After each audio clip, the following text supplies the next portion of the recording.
about all the details. And all of you guys, when you know, they're talking about their studies, just think about what kind of questions you guys have for them. So, okay, who wants to start? Okay. One at the end. Kelly, start. Good morning. Can you hear me? My name is Kelly Boyle. I'm a postdoctoral researcher in the Department of Marine Sciences at University of South Alabama and off Island Sea Lab, and working on oyster reef resilience following Deepwater Horizon, working with Sean Powers, and carrying on a project that Megan Grant was working on before I arrived.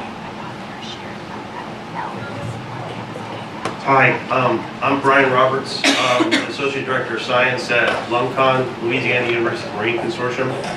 I'm also on the executive committee that oversees the Coastal Waters Consortium, which is one of the consortia that's funded by the Gulf of Mexico Research Initiative. And my lab oversees the biogeochemistry, microbial ecology, and plant ecology aspects of CWC's work in coastal wetlands. My name is Alison Robertson. I'm a senior marine scientist at the Dolphin Island Sea Lab, and I'm assistant professor at the University of South Alabama in the Marine Sciences Department, and I have a co-appointment in the chemistry department. I'm a toxicologist by trade, so I work on everything from impacts on organisms all the way through the food web or food web dynamics, and impacts potentially on human health. So any seafood safety type things we have to talk about. Hi, I'm Patrick Biber. I'm an associate professor at the University of Southern Mississippi's Gulf Coast Research Lab here in Ocean Springs. And my purview is basically anything that has photosynthesis. So we do phytoplankton, we do SABs, we do emergent marsh grass habitats. And I was here in 2010, so I have a little bit of experience on all three of those to share. Thanks. Hi, good morning. I'm Ed Overton, retired professor emeritus at LSU. So I've been doing oil spill stuff for over 40 years. I started out as an environmental chemist, and I've been doing a lot of our work under contract with the Emergency Response Division of NOAA. So I've been working with NOAA for like 35 years, looking at spills all over the world, understanding the chemistry and what happens to the hydrocarbons once they go in the environment. I'm also part of the Coastal Water Consortium, one of the Bioremediation consortia with Brian Roberts. Hi there, I'm Irv Mendelson. I'm also an emeritus professor at Louisiana State University. We've got the retirees over on this side of the table. My interest is wetland plant ecology, coastal plant ecology, and more specifically, controls on the health and condition of wetland plants. And part of that interest has manifested itself in almost 40 years of oil spill research, both laboratory and field research as well as response. I've been involved in research on in-situ burning, phytoremediation, bioremediation, impacts of wetland plants to oiling and recovery over that time period. And we just finished, I was the principal investigator on a GOMRI-funded study, a 4-year study of the impacts of the Deepwater Horizon spill on the plant microbial infaunal community. And that's just been completed, and some of that work is now getting out. Okay. Questions? Now we have backup questions here, but I was hoping we wouldn't have to use them because I was really counting on all you guys. We're talking about whether or not there's going to be crickets. So questions? Come on, what do you guys, these are like expert scientists. What have you guys ever wanted to know? Okay, we got one. Everybody will warm up. I mean, come on guys, you've got coffee and sugar running through your veins. Can you introduce yourself yes. first? Oh, yes. My name is Caitlin Slice. I'm a PhD student at USM over at Ocean Springs at Gulf Coast Research Labs. And I'm really curious what you guys think about the feasibility of bioremediation for oil spills and whether or not it's something that can be deployed large scale.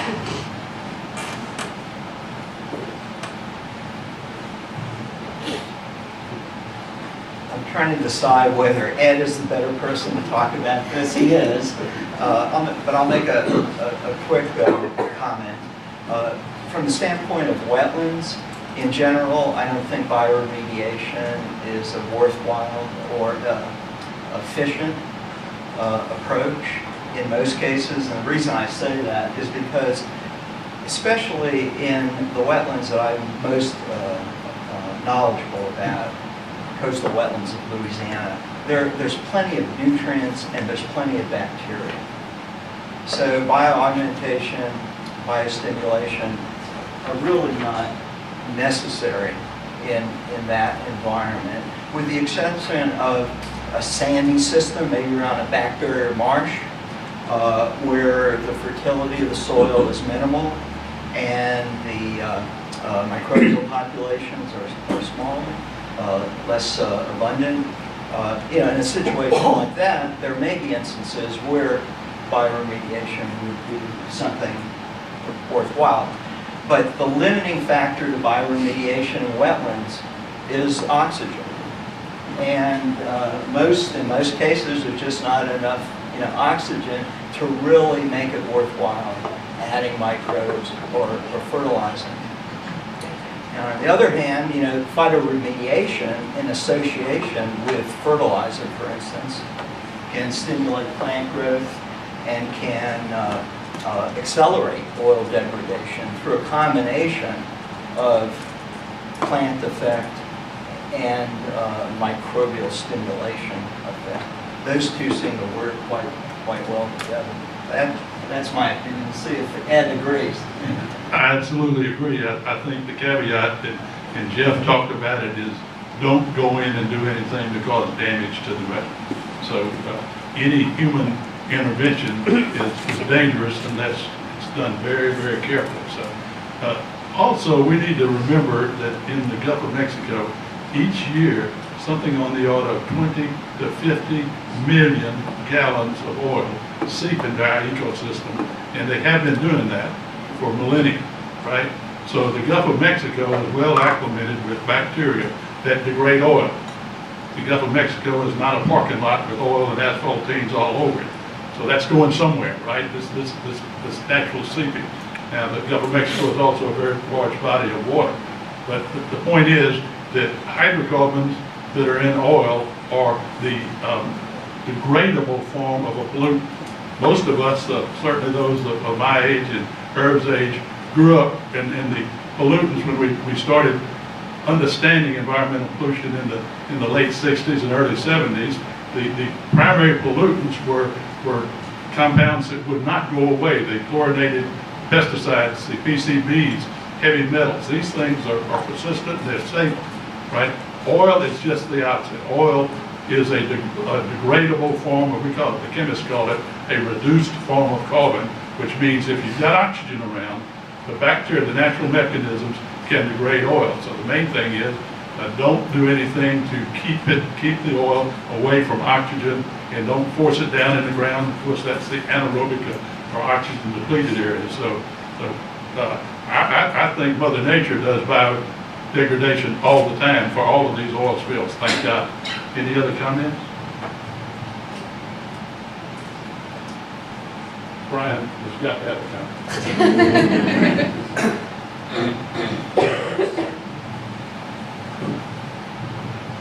I guess the only thing I would say is that, in general, I agree with both of you on this. And so having consensus in that is, I think, important. That, one of the most striking things that came out of the first round of our Coastal Waters Consortium work, when we kept sending all of our soil samples to Ed to get analyzed, was the fact that almost every sample that was collected from coastal Louisiana had background levels of hydrocarbons at a rate that would make it readily available for microbes, so that microbial community is there because of those small seeps that happen throughout the time. So bioremediation, particularly in coastal Louisiana, is probably one of the last places where that's going to be the most efficient approach to take, I think, in terms of trying to deal with oil spills. The system is very well primed to do some of this naturally because, well, naturally in the sense of what our current condition or state of the system is. Any other comments? Yeah, yesterday there was a conference up in Alaska about what to do with the oil spill under ice. That's a horse of a different color, right?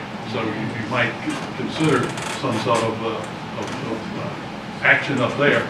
But the down consequences of doing any activity out on the ice and in environments where you've got to put people at risk by flying helicopters out over it. So this was kind of an interesting take that we have been a prime environment for bioremediation.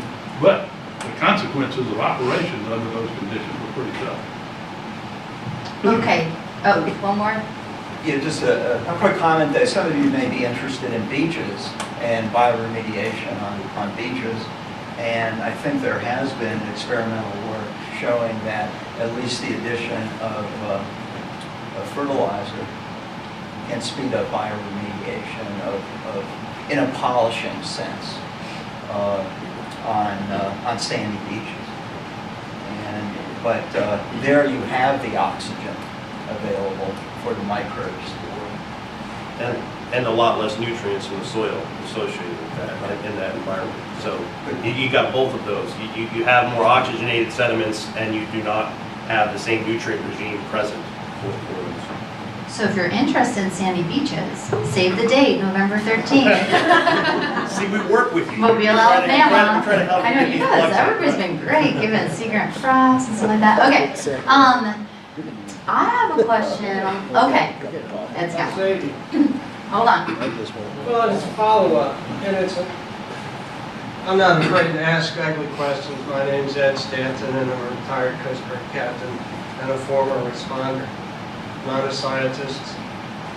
So, following up on the bioremediation question, I had heard that during Deepwater Horizon on the Macondo spill in coastal Mississippi, and I think Hancock County was where I heard about it. Am I direct? Question be directed to Patrick Viber. Dr. Viber, right? Yes. Okay. That some bioremediation demonstrations or tests or something of that sort occurred. Are you able to verify that report? I am not able to verify that report. I do know that around 2010 and 2011, there were lots of private companies that were selling all sorts of ideas and testing, many of them within Mississippi, Louisiana. I could probably name those people. You probably could. I was pretty careful to keep my team out of all sorts of those shenanigans, as well as all the federal and state type shenanigans, because we wanted to stay just independent of researchers.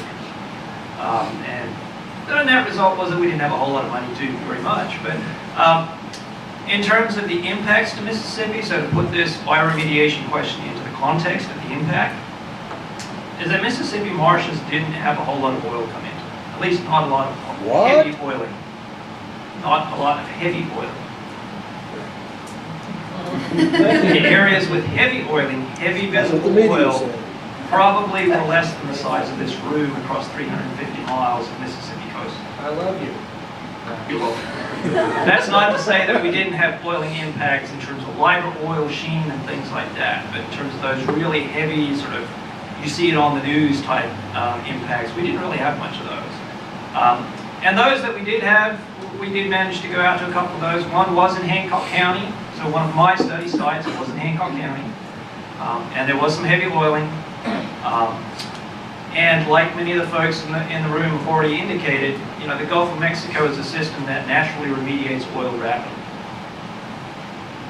One of the positive, if I can say that word, effects of the Macondo spill was the fact that it happened during summer. And I say that because that was when we have warm temperatures.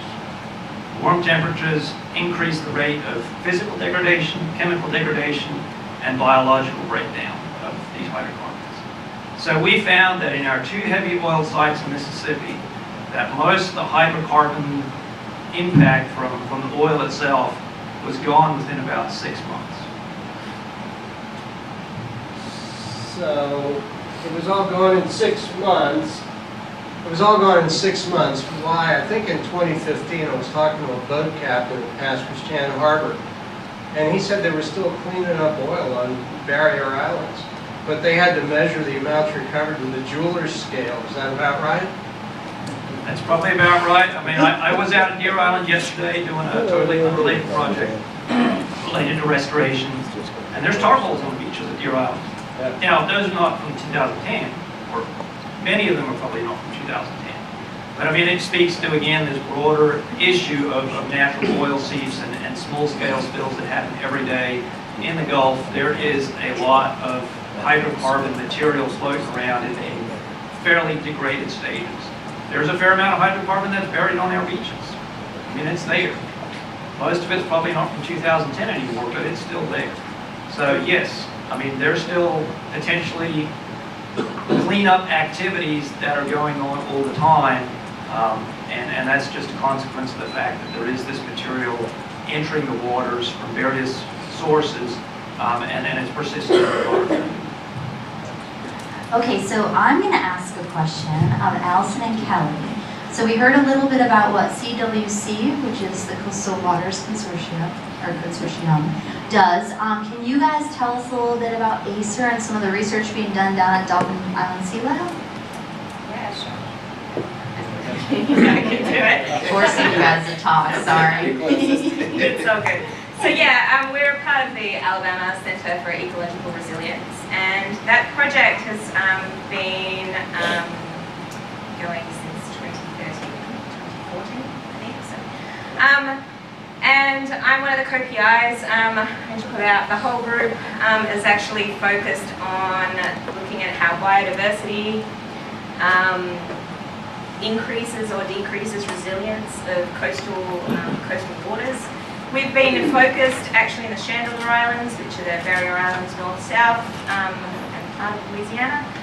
And a lot of the work that's been happening has been field surveys of oiling gradients at those sites. We've chosen sites that were heavily, moderately, lightly, and received no oiling based on the NOAA SCAP maps that were down at those sites at the time.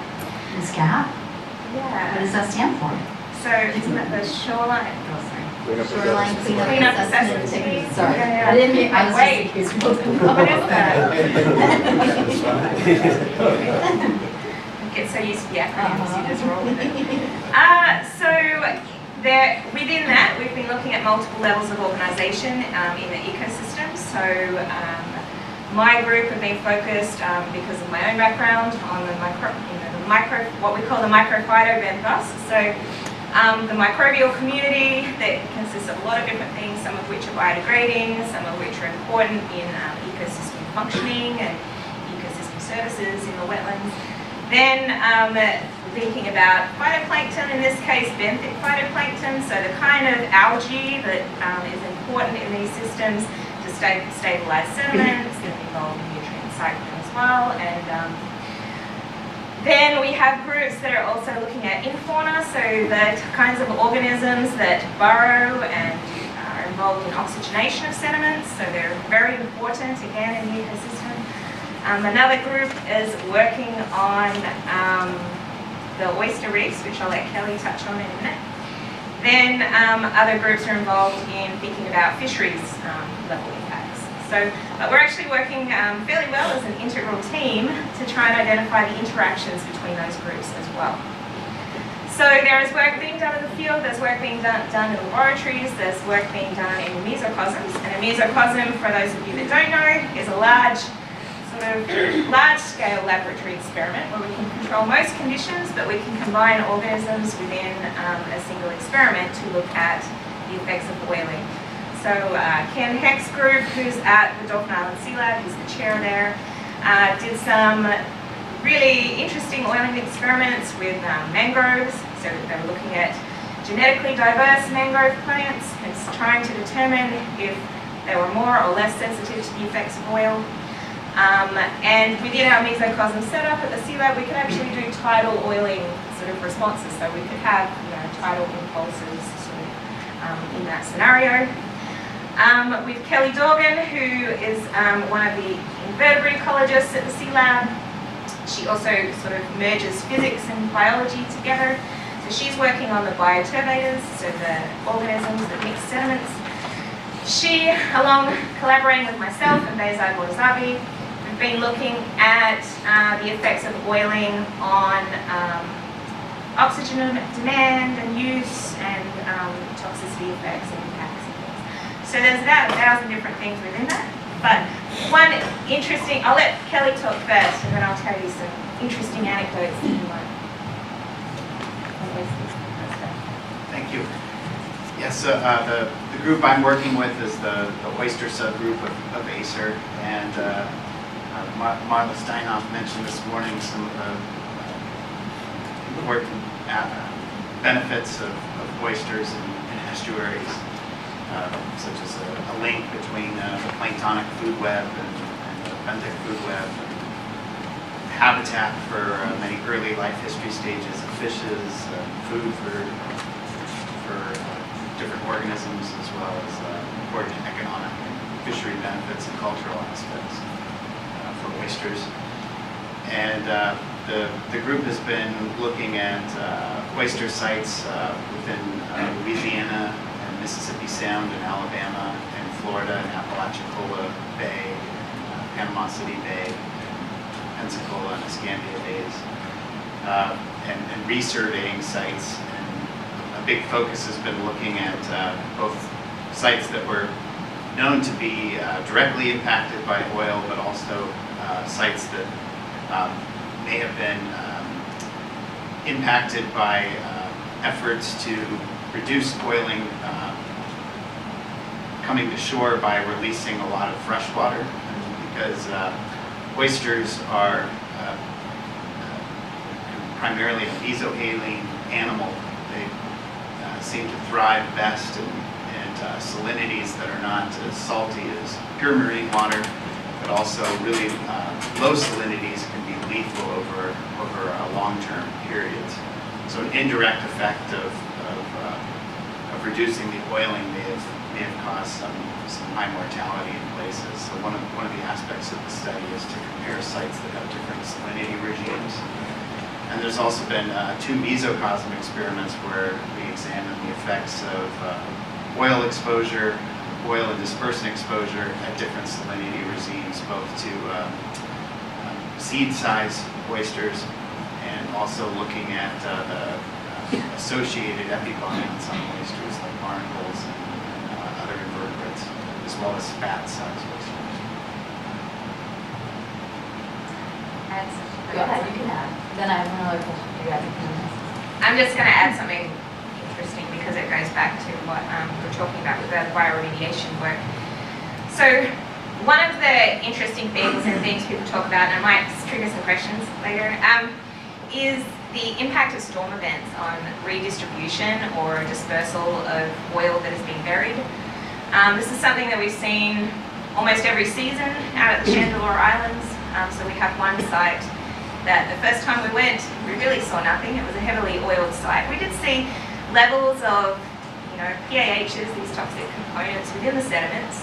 But then, you have to do some more chemistry, the kind of chemistry that Ed does to really understand, is that from recent oiling, is that from boats, there's a lot of fishing out there, grounding themselves in the shallow beds. I've seen a student do that, so I'm pretty sure some fishermen with a few ales may do the same thing, although they're probably a little bit better at that than we are. So at these sites anyway, we saw no visible oil at all, but the next season there were 2 storm events that happened, and during one of our sampling periods we then actually accidentally I came across the oiling in the marsh that had resurfaced. So all of the sediment had been moved off during a recent storm event, and I sank in it to my knee and then was coated in nice viscous disgusting oil. It was great, and it took quite a lot of effort, so we've got quite a few amusing photos from my students of me trying to get that off. But this was about 100 meters, sort of one meter. I'm from the south, like even further south than most of you, so figure, ignore the metric system here. But 1 meter by about 100 meters of this oiling mats that were about 10 to 15 centimeters in depth that have resurfaced. And so around that, what you see is a border, a clear border where nothing is really living.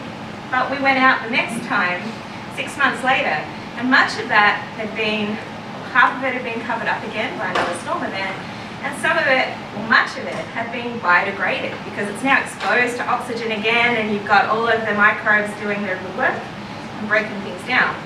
So we talk about disturbance events as being something critical and could increase toxicity on a local scale. So by putting all of that nasty stuff back into the water column, and that is possible and that does happen, but we've got a lot of good things happening because of the natural assemblage or the natural bacterial community that can do a really good job at breaking things down. Great, I'm glad you brought that up because that's really interesting. I just wanted to add a couple things. The redistribution of oil. One thing that happened in the fall of 2012 was Hurricane Isaac came through a lot of our sites in Louisiana, and we had a lot of our sites that were our unoiled reference sites. That after that, we found oil on our sites. We brought them to Ed, and they had the fingerprint and Macondo oil. This was oil that was offshore on the shelf that the storm had picked up and brought on to these marshes.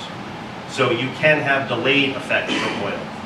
The other thing is while remediation is very effective in many cases, you get really, really heavy oil, we lost a lot of marsh from the oil.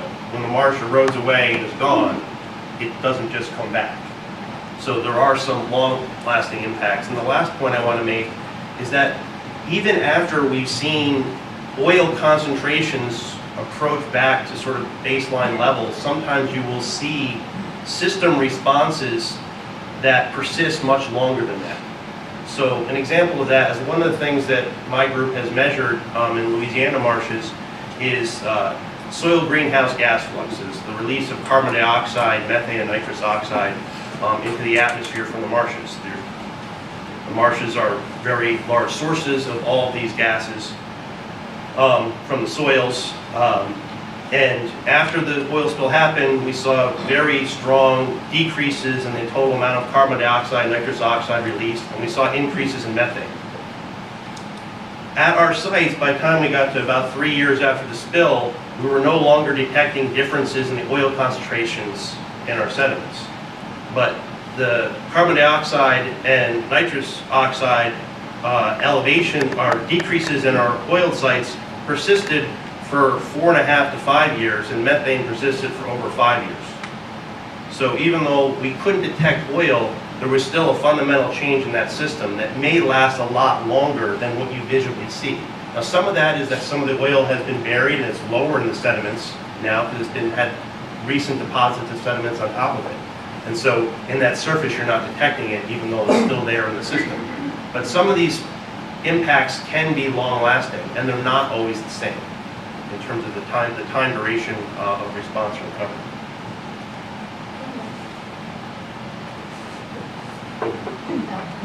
We got the cable involved. I'm like hogging this wireless mic. Well, I just have a question about that. Do you think some of that long-term response, which still would have been due to the oil, could have been the release of readily decomposable organics from the dead plants? Because you have that, assuming these were areas where the plants had actually died, and then below ground you get this decomposition and release of organics even from the root tissue and the rhizomes that would fuel this over a longer period of time. This may be getting into the weeds here. Yeah, guys, remember, we don't have So much time. I'll answer quickly. I do believe that contributes, that it probably is a contribution to it. But even in sites that did not have serious heavy dieback, we were still seeing this. So even places that were sort of moderately to even lightly oiled, we were seeing the responses. So it probably contributes, but there's something fundamentally different about the microbial communities that are there and how they are actually responding. Okay, we're gonna take, well, anybody in the room have a question? Oh, we got one. Extra coffee for you. You have to be careful when you ask a question. You get all of us up here, it could take 30 minutes for an answer.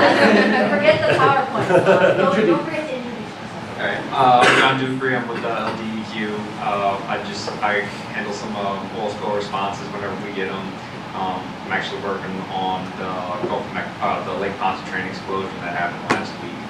But I did have a question about the microbial life forms, and I want to know what kind of byproducts do come from the biodegradation of the oil and those ecological systems.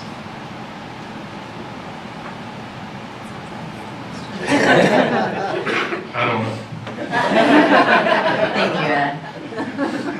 Can you expound on that? You know, oil and water don't mix. So we go out and see it. When the bacteria degrade oil, first of all, most of that carbon turns into either carbon dioxide or biomass, more bacteria. But there are, as they degrade some of the hydrocarbons, they produce oxygenated versions of that. They put they make it more polar. So we're changing the hydrocarbons from compounds that are not very soluble in water to compounds that are very soluble in water. So that washes away, and it washes away pretty quickly. We've been trying our damnedest to find some of these oxygenated products. We can do it in the lab, but it's almost impossible to find these oxygenated products in the field. So we know they happen because we can simulate it on mesogytes. But monitoring the lab, the water's coming in, every wave washes that. And so the hydrocarbons are there, they're just below our ability to analytically detect it. But there's a whole variety, and generally, those oxidized products, since they're more water soluble, are more dangerous. By the way, photo oxidation of machines will do the same thing. It'll make it more toxic. But the good news is that it's also more water soluble, and it gets diluted, and the bacteria ultimately degrade those. Anybody disagree with me? So do you guys have anything else to add to that? Because I have a follow-up question. Okay, so here's a question. We often hear a lot of people, not a lot, but sometimes people say to us, well, but that was in the lab, that's not what we always see in the field. So can you guys kind of talk about that a little bit? Kind of how you balance that? You know, it's important to have these lab experiments and you know, do the mesocosm work, but how do you kind of convert that to what's actually happening in the real world when it comes to response? In impacts, I guess. Go ahead, Brian. So one of the real challenges with the natural environment is that there are a lot of potential influences that are varying at the same time. And so one of the biggest things that you notice when you go out into a wetland is the spatial heterogeneity that exists.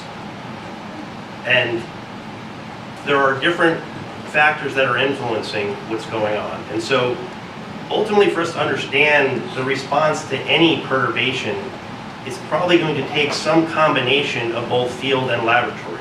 The laboratory experiments or small-scale mesocosms allow you to do very controlled experiments where you manipulate one factor or a few factors and look at the response.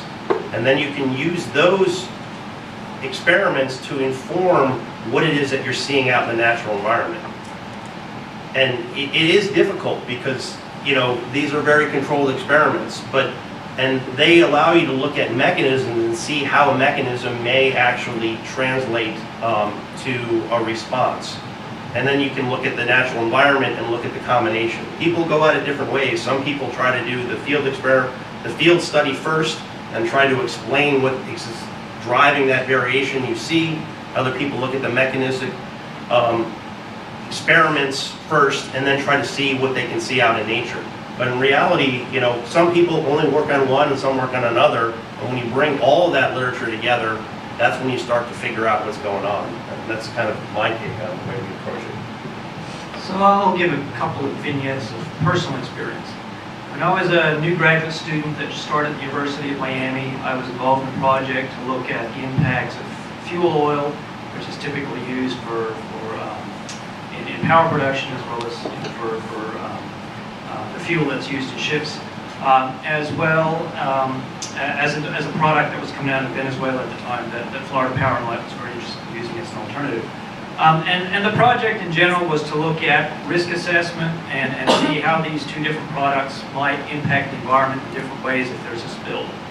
The system of interest was Tampa Bay, which is a mangrove shoreline system. So you can think of mangroves as just the tropical equivalent of salt marshes in terms of their ecological function, in terms of their susceptibility to oiling impacts.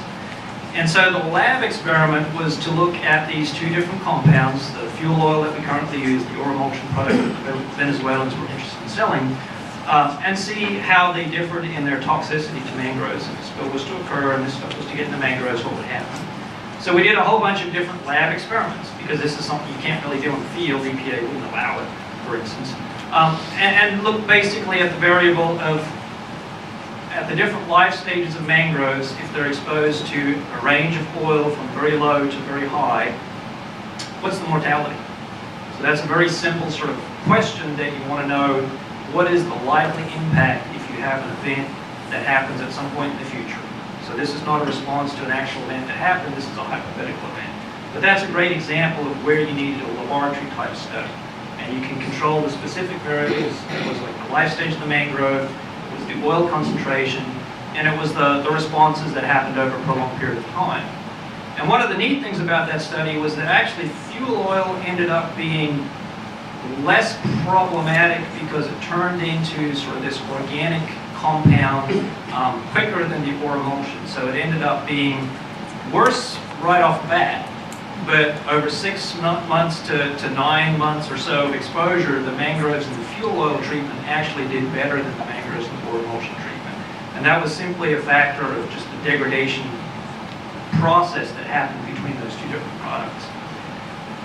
The second example will be going out and responding to what was the ecological impact to the salt marshes in Mississippi from oil that came ashore with the Deepwater Horizon.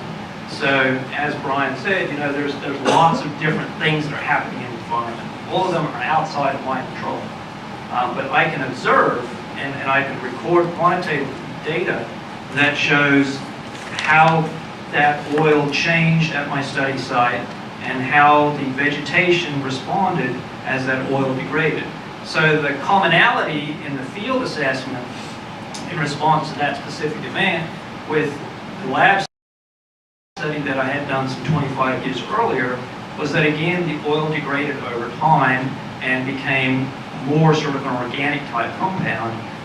And the plants, while initially heavily impacted and having high mortality, we lost a fair amount of plants at that study site. They came back fairly quickly in the following growing season because most of that oil had either been flushed off the surface or had converted into a compound that was less toxic. So that's a combination of being able to interpret a experiment versus the observations you have in the field and start to come up with an understanding of a process.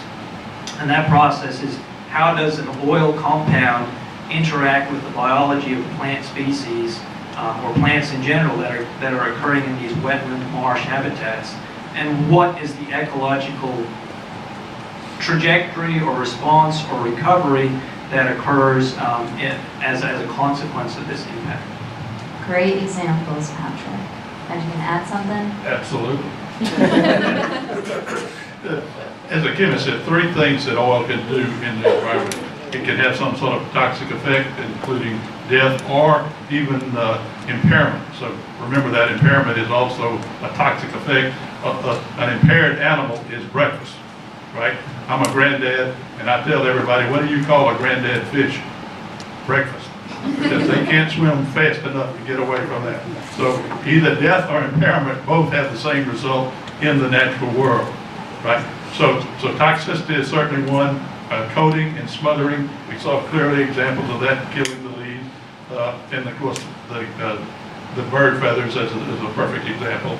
And then the last one is use of the oxygen in the environment. You use up the oxygen, those of us that need oxygen to breathe are not going to last long, right? So those are your three big things.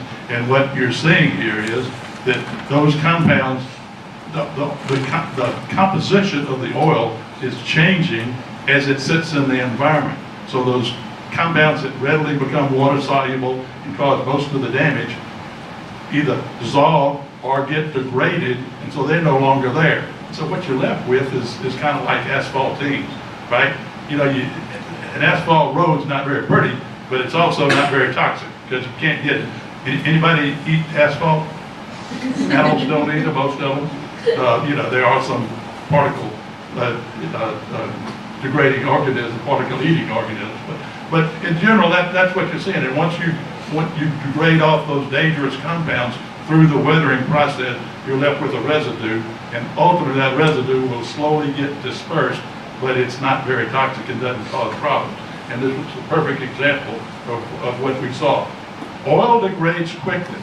The half-life of the Macondo oil, if you take pure Macondo oil that came out of the ground, right, and put it in a lab with natural seawater and see how quickly it degrades, half of it goes away in about 3 days. Think about that. Now, let me quickly point out that the oil that came ashore had already been degraded, so it was not nearly as degradable as the oil that came out of the ground. Remember, it came out of the ground a long way offshore and dissolved and all of that. So the oil that came ashore was already degraded, 70 to 80% degraded when it came ashore, and so its half-life was a lot longer. But pure oil right out of the ground, the half-life is very quickly. It degrades, and a lot of those dangerous compounds degrade with it.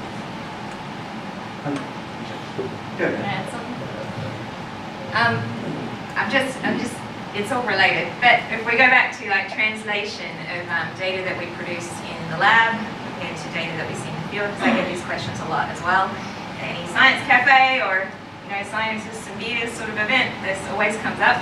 So I would say like everything that the folks here have said is correct. Like we're always trying to see if we often do these things in parallel. So we might look in the field and then we'll do an experiment to try and see, is this factor relevant? So we might be looking at temperature or nutrients or other factors that might be impacting a given result.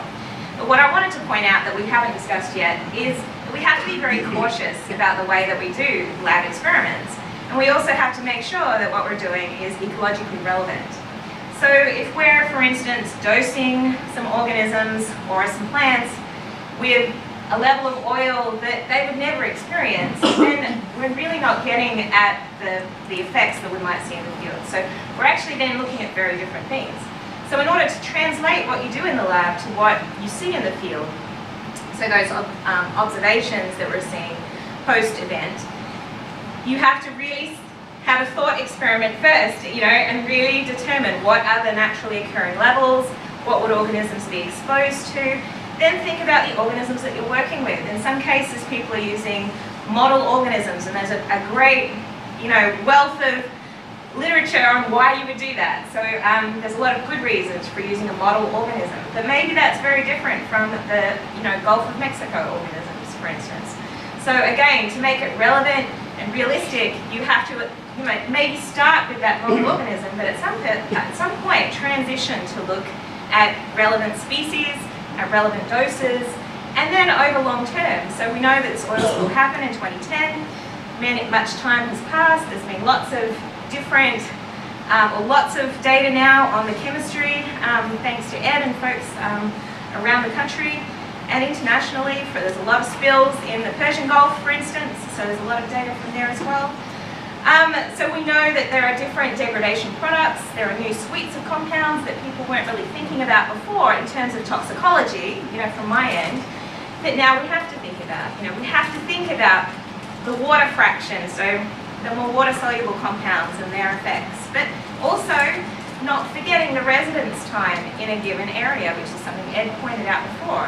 If that moves away very quickly, so within hours, you can see physical movement. You can have tidal forces and things that are changing the dynamics on a local scale. So to make that relevant to your lab experiment, again, you have to just be very cautious. And I think all scientists really try and do the best we can to manage and control a lot of those things.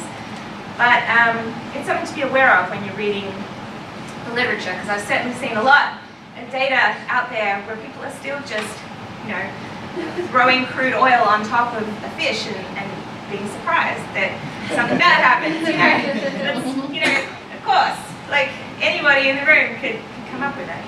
So I think thinking about relevant doses, relevant species, and really helps in translating your lab data to your field observations and field springs. It also helps your Sea Grant specialists write publications. I totally agree with you. Very good. Yeah, actually, Allison said exactly, more or less exactly what I wanted to bring up. But not only do scientists have to be cautious about how they design their experiments and what factors they include in their experiments, they have to be, and I think this is actually the last thing you said, they have to be even more cautious on how they present these results, the inferences they make in the papers that they publish. Because there are too many papers, especially during an incident like the Deepwater Horizon, where there was so much sensationalization, much of it warranted, but it was in the news. Ed was on late night TV, I forget which show it was. I mean, there was just a Letterman. There was just, there was of course a lot of interest. But unfortunately, there were scientists who would do exactly what you were saying, Alison, where they would present data that would be published in reputable journals, yet they were using concentrations that these organisms would never see in nature. And I think we as scientists have to be, what's the word? It's not only cautious, it's conservative, is to be humble, rather than to try to just get that publication in Nature or Science showing an impact. And I think this is something the scientific community needs to work on the whole. Okay. Oh, a question.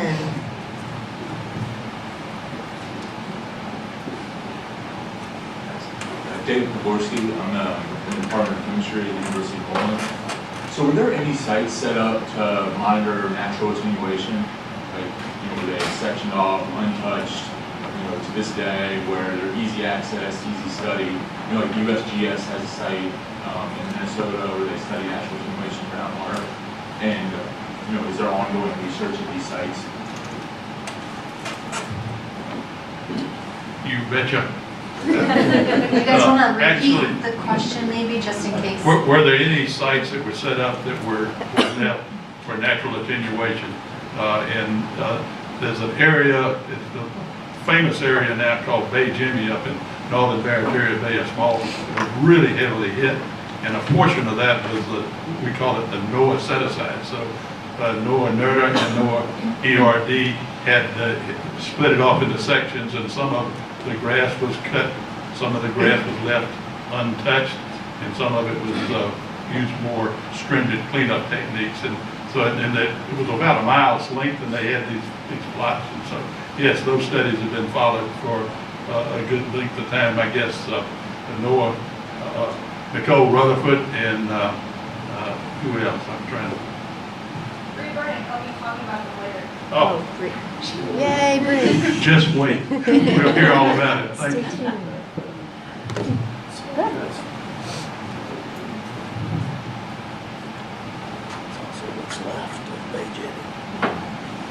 So just one thing that we, at least my group, learned a lot through this process, which I think will greatly benefit us to win. It's not if, it's when the next oil spill happens. And to understand what the impacts are is that one of the big challenges, there's a couple challenges that existed with this. There was a lot of funding that came in to try to look at the impacts of the oil spill. However, a lot of the consortia didn't get started till 2 years after the spill.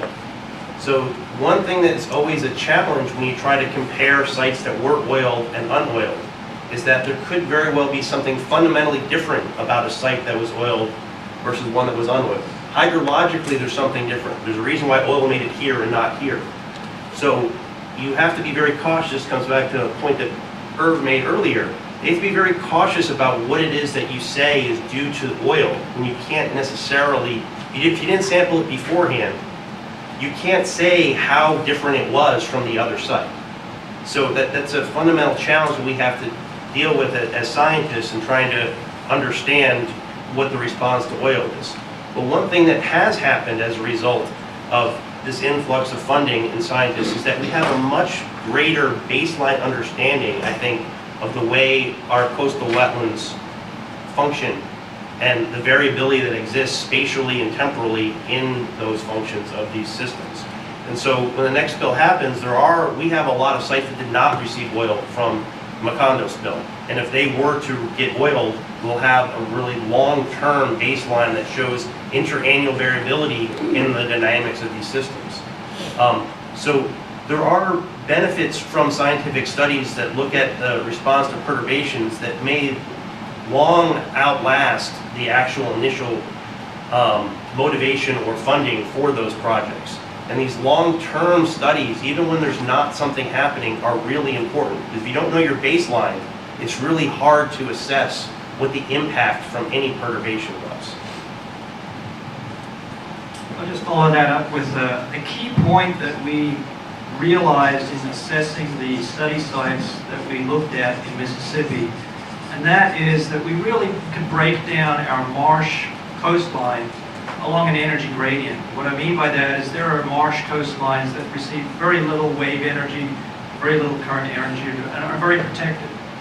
Those marsh sites are what we call depositional sites in the sense that the sediment basically falls out, and if there's oil that gets into that system, it's very hard for that oil to get moved back out by physical forces. At the other end of the continuum of the marsh spectrum are these high energy sites. And one of our heavily oiled sites happen to be a high energy site. And basically those are characterized by having a lot of wave exposure, a long fetch distance, so a long open water stretch immediately in front of them, as well as potentially fairly strong tidal currents. And so it was not surprising to me that our heavily oiled site, that was a high energy site, was one that recovered quickly. And what we actually realized by the fact that there was a permanent marker post put there in the summer of 2010, we went back monthly or every 6 weeks to that site, and by the end of 12 months, that marker site was basically in the open water. The folks in Louisiana have known this for quite a while too, so part of the recovery of that high energy site was twofold. One, the wave energy just coming on shore was moving that lighter fraction of the oil out of the system, and two, the shoreline was actually migrating backwards. So part of the recovery of that high energy shoreline was simply the fact that the oil was much more efficiently removed out of that system. And we compared the photosynthetic capabilities of plants at that site in the summer of 2011, so 1 year after the spill, to our low energy site, which was a site where oil was not easily able to get flushed out. There just simply wasn't that water motion, that hydrologic forcing. And even though the plants looked pretty good, based on these photosynthetic measurements that we made, it was clear that there was still a substantial amount of stress that the plants were exhibiting, and there was still a fairly detectable amount of oil in the sediments.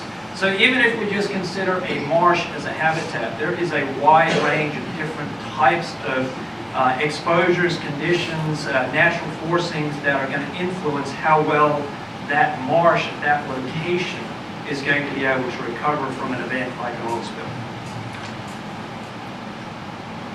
Okay, guys, we have 2 questions from online, and there's one that I really want to ask to wrap it up. We have about 15 minutes before barbecue, so sorry to the vegetarians. I did give you warning though. Okay, so okay, the first one is there a way for scientists to differentiate oil that comes from a true natural seep as opposed to a man-made, let's call it a spill, but they're talking about abandoned drilling efforts or maybe, you know, a spill. I know, that's going to be Ed. We can answer it because we've talked to him so much in the last couple of years. But Well, you got to know what the chemical composition of oil is. And it's interesting that all oils anywhere in the world are made up of the same chemical compounds, the same chemical structures. The difference is that the quantity of those specific structures differ depending on which reservoir that it came out of. Now, somebody is going to stand up and say, oh, this is oil out of some remote location that's got a slightly different composition. What I just told you was the general rule. All oils are made up of the same compounds. So what we do is we look at the quantity of those various compounds. That's called oil fingerprinting. And generally, you can use this technique of chemical oil fingerprinting, looking at the compounds that don't degrade very much, to distinguish oil from different sources if you have a good source oil. So the answer is probably yes. So if you have oil from that natural seep or from Right. that spill. Right. Well, the oil from a given natural seep has the composition of the oil in the reservoir that's pushing that oil out. And the oil from another source will have a different quantitative composition. And that's basically what this oil fingerprinting does. Now, let me just comment, Jeff, this might be useful, is that this idea of oil fingerprinting assumes that the composition of these biomarkers in the oil stays the same. And that is not the case. That's one of the big findings that came out of the chemistry of this oil spill, is that our fingerprint of the Macondo oil changed with time, right? So if you know how it's changing, you can say, yeah, that's Macondo. But part of the National Contingency Plan says the spiller's got to clean it up. The spiller's going to say, do a fingerprint. If it doesn't match my fingerprint, that ain't my oil. And in fact, that did happen plenty of times. So we now know that the fingerprint does get smeared with time and changes. So I looked back through a lot of the data that we did, and early on, I said no match. And what I know now was it was a damn good match. I just didn't, at that time, take into consideration the weathering of the fingerprint structure. That's a great point. Okay. Any burning questions in the room? Okay. Y'all heard my idea about how to integrate academia into a response. I'd like to get some ideas from the panel. Is there a better way? Is there a better way? I'll address that just from my experience in 2010. So one of the first things that happens when you're an academic is the university expects you to do two things. One is to teach. If an oil spill happens during the teaching semester, how much time do you have to go out and be an oil spill responder, right? Exactly. The second thing the university expects you to do is bring in money. So if a state agency comes to me and says, I need you to spend the next 180 days responding to an oil spill, but I've got no money for you. My motivation as a professor is exactly that, right? Now, if a private consulting company or a lawyer comes to my lab and says, I'm going to give you, $10,000 a month for the next 2 years to represent my interests as whoever they're representing, that's a different story altogether too.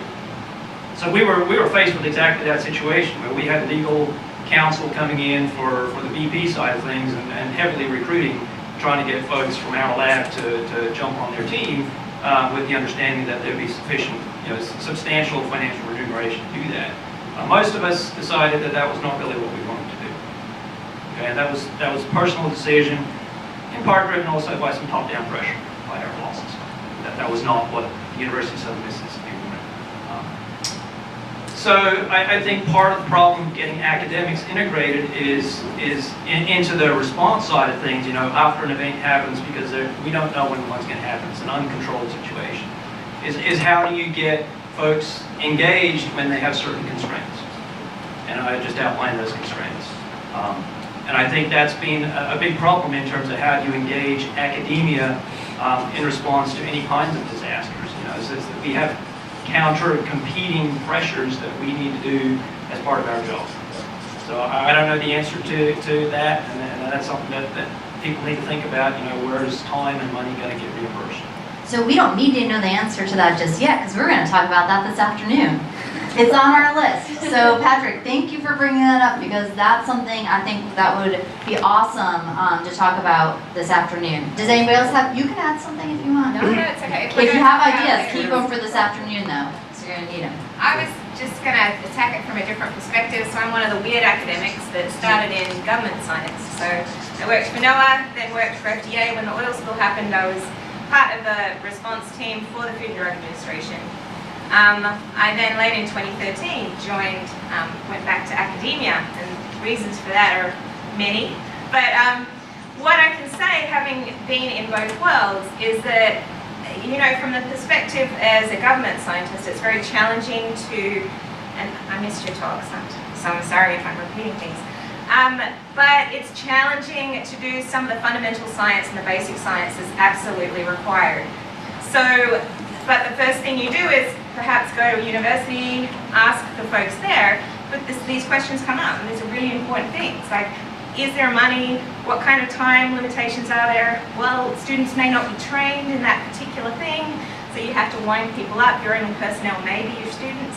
You know, so I think from that perspective, getting people a little bit more education within government science as well, that although many folks, certainly in the FDA, EPA and others, have had base funding to launch and do and respond to these things, maybe keeping a subset of that so that, you know, small pilot studies or seed money can be provided to academics to launch and provide that fundamental data that is needed for the agencies to then respond in an applied way to make that response meaningful. So, that's the only comment. I have lots more of it. Yeah, save it for this afternoon. That'd be great. Yeah, I thought that Jeff's idea was great, and the only thing that I would add to it would be to not choose one individual, but to have a group of scientists, maybe 6, 7. An advisory team. An advisory team, exactly. And I think we're talking about here, I think what you were talking about is in an advisory role, not to respond in a research role, but in an advisory role. And they're having a team together with whose members have different expertise within the oil spill world. That also kind of buffers you from the fact that one individual may be busy, may have to teach, may have to do something. You have the rest of the team to help. And so I think the idea of actively having a group of people that can be involved in an advisory team is an excellent idea, and one I hope we can pursue. And of course, you know, funding of some sorts will be required, but I hope that comes about. Of course, when you're retired like Herb and I, you don't have those teaching problems. No, let me just comment that the scientific support coordinator in each of those regions is a point contact, and if they're doing their job, they try to get to know the local scientists. I mean, that's why it was set up to start with in the 80s, is to get out and know the scientists in the field. So when you need an expert about what kind of critters live here, you're not going to go and look in a book, you're going to go to people that know what they're doing. So try to get to know your local SSCs on a personal basis. These are fine folks. They want to do a good job, you know, but when you see them, and we've got one in the room, go up and talk to them and say hi, stand up, take clap. The new SSC for out of New Orleans. So, and get to know part of the response effort like that.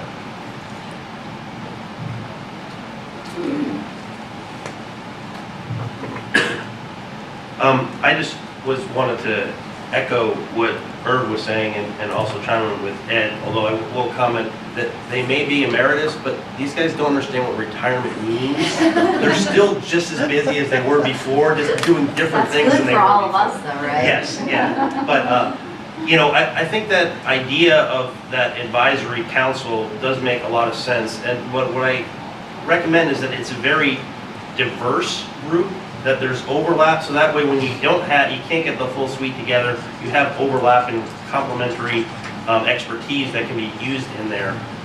You know, in terms of getting us involved to be able to assess, you know, on the ground, we clearly have those constraints that are financial. I mean, you know, not only our own time, but our staff's time, any samples you have to analyze, all those things have big constraints on us, you know, financially for that.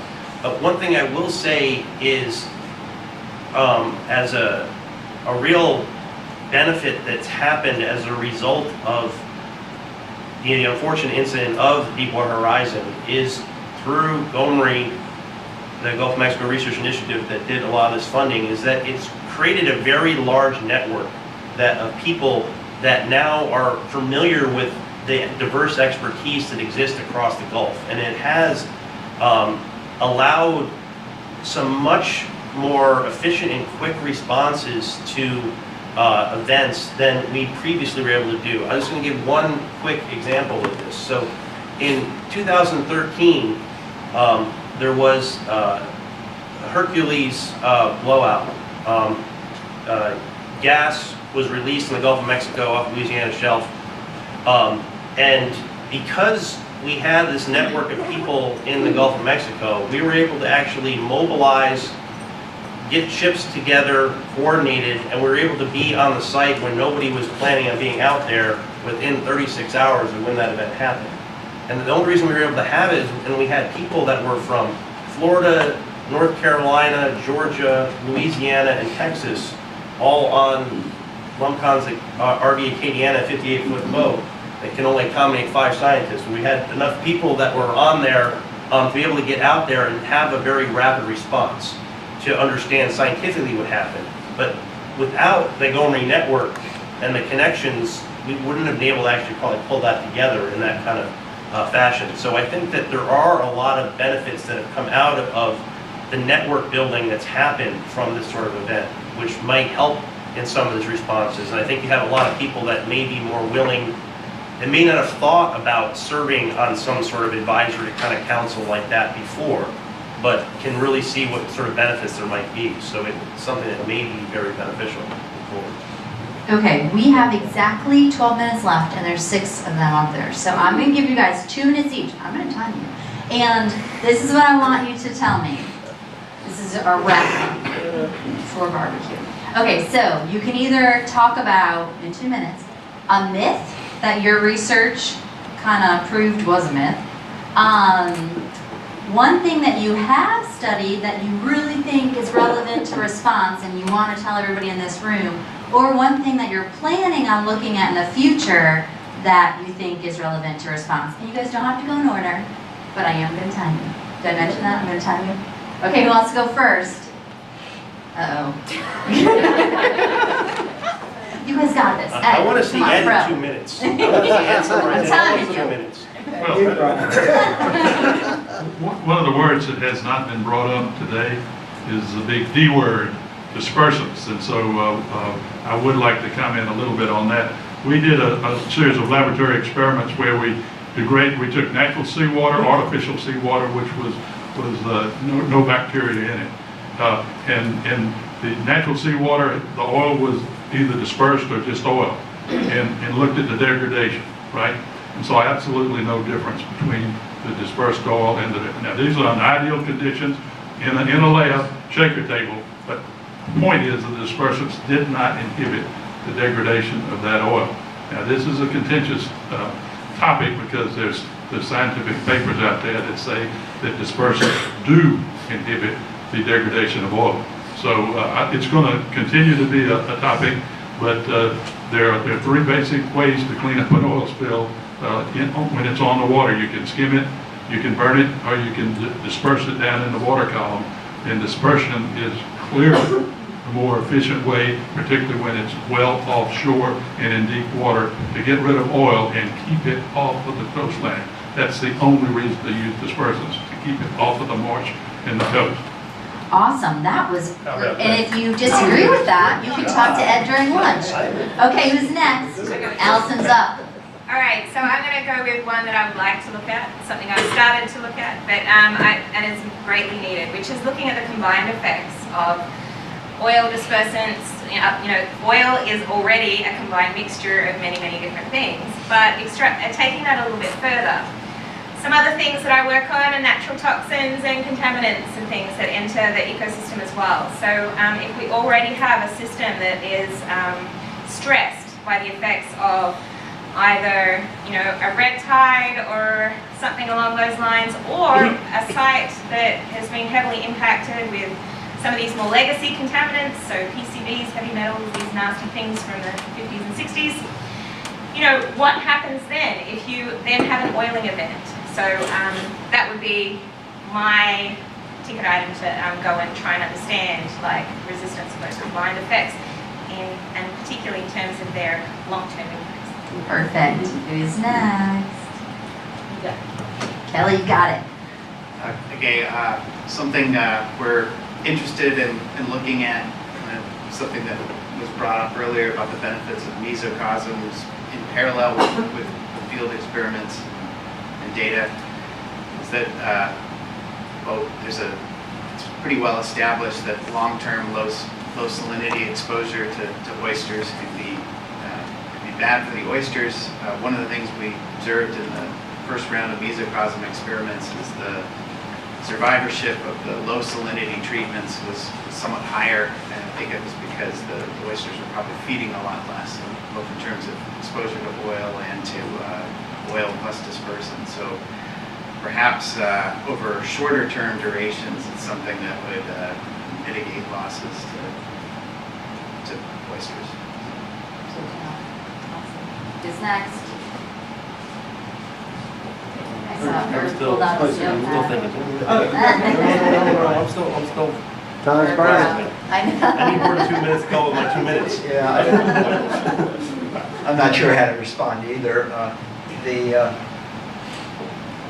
One thing I think I would say relative to what we've learned from the Deepwater Horizon spill, from my perspective, is that it reinforced much of what I think the oil spill community knew about response and impacts.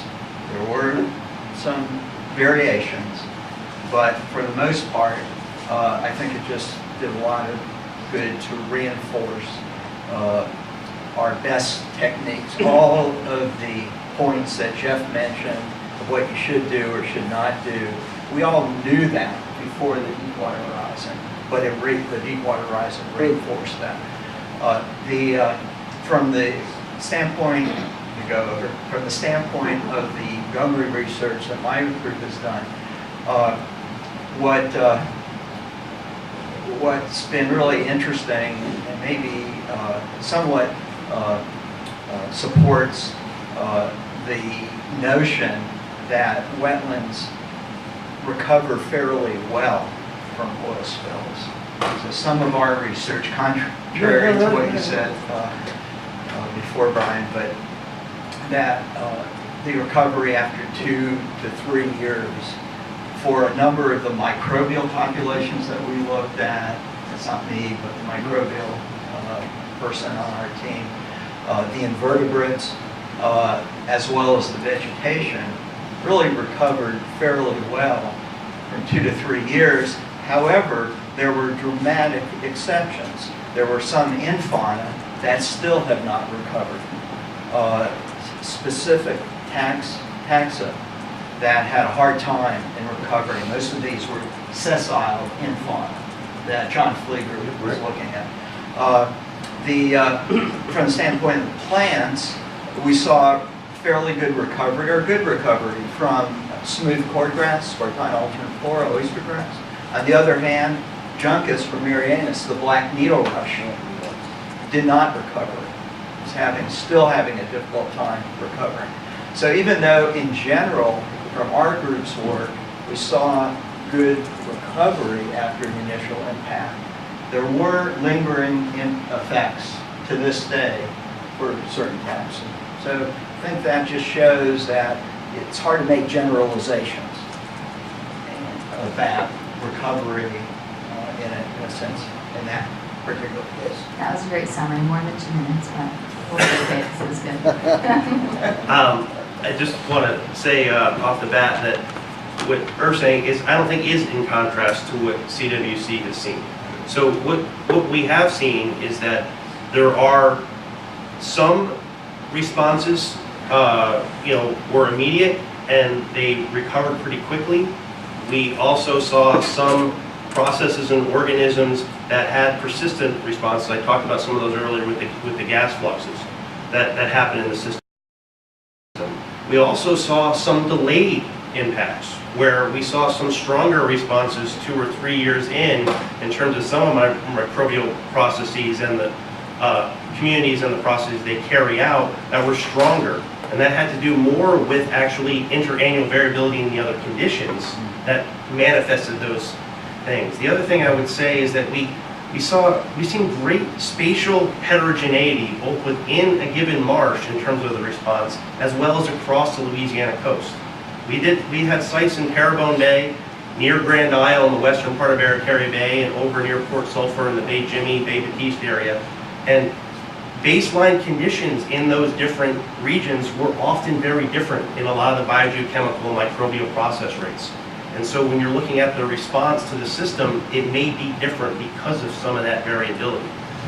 And I guess, so we've seen some persistent responses, we've seen some recoveries. Overall, places where the marsh wasn't lost, you do see recovery. It's a matter of what time frame it takes. And I guess the last thing that I would say is that one thing that has come out of some of the attempts to understand the variation we see is that when we think about the future oil spills, we have to realize that these are environments that are undergoing multiple stressors on them. We see changes in salinity regimes and in inundation in terms of vegetation that's dominating different sites. And the responses that are based on Deepwater Horizon trying to project in the future, we need to take into consideration that some of these other parameters may result in different responses to the next spill. That was also good, but Patrick, you're left with -3 minutes. All right, well, I'm going to set my time. I'm a coastal ecologist, so I think about these systems in a long-term context. This oil spill was an extreme anthropogenic event, but it was a blip. So if I think of 10-year, 100-year cycles of responses of these types of habitats, you know, the oil spill was a small thing. We know a lot about how the responses are happening, and we've seen that the Gulf of Mexico ecosystems are resilient to oil spills. They're less resilient to other things. If we think of pollutants, I'm going to say that nitrogen is actually one of the worst pollutants that we're currently putting into our coastal systems, and is causing the most ecological damage, more so than oil. Okay, much more in terms of like harmful algal blooms, in terms of dead zones and things like that. The other big one that we're facing moving forward is coastal development has certainly been a big problem for about 50 plus years. I think we're getting to the point that coastal development is somewhat saturated, and certainly in Mississippi post-Katrina we've learned the value of retreat. The next big issue that's coming up in the lifespan of those that are younger than me is going to be sea level rise. And the impacts to the coastal systems that we've talked about today from sea level rise are going to far outweigh anything we've talked about in terms of oil spill impacts. So just to put this, you know, extreme event that we think about into a broader context spatially and temporally, it was a small thing in terms of the impacts that happen to these natural systems. So as you're moving forward and thinking about these types of things, I wanted to put it in that sort of context so that you realize that there are other big picture drivers that are going on that are much more important and much more consequential. Perfect wrap up. Okay, round of applause for our